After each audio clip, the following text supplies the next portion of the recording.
I remember that first concert.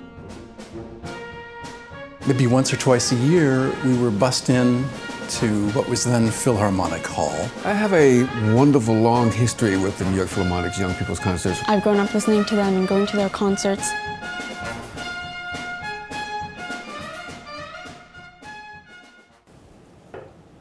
Ernest Schelling was a pianist and educator from New Jersey, and he just had this way with kids. He used various methods of gaining their attention, making things interesting, writing scripts that just really struck a chord.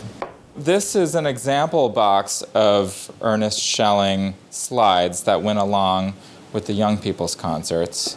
Each one of these is 2 pieces of glass put together, and the glass is actually painted. And they would be projected onto the back of the concert hall so that the audience could not only hear the music, but they had something to visualize.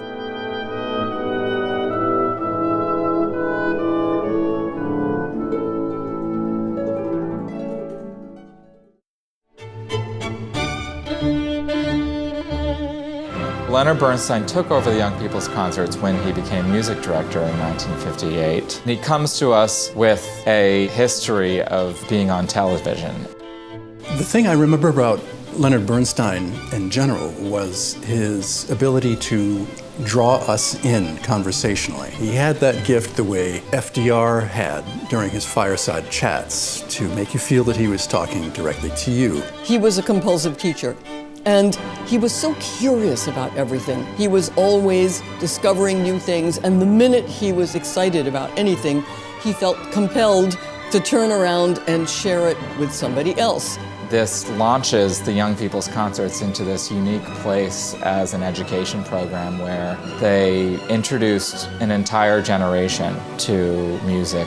The minute that these programs started being televised, all of a sudden the whole world gets to see that not only this institution, but the industry itself needs to value the presentation of great music to young children and create a space for them to hear it. Everywhere I go, you would not believe how many people come up to me and they will say, I'm here today because I watched the Young People's Concerts with Bernstein and the New York Philharmonic when I was a kid.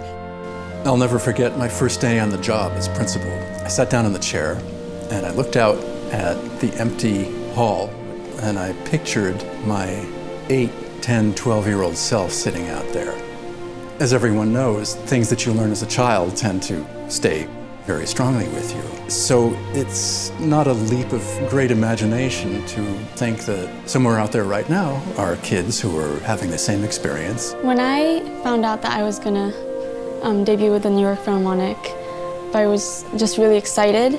I've grown up listening to them and going to their concerts. To think about standing like in the same place that they did is just crazy to me.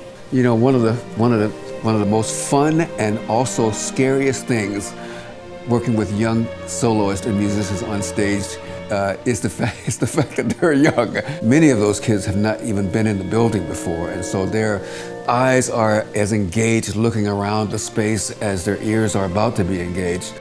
The important distinction about the YPC is the fact that it's a program that really centers a child's experience. The YPCs were designed as a way to create high-quality artistic experiences, foster this desire for lifelong learning and growing within the arts. And I think a lot of that philosophy is held true today.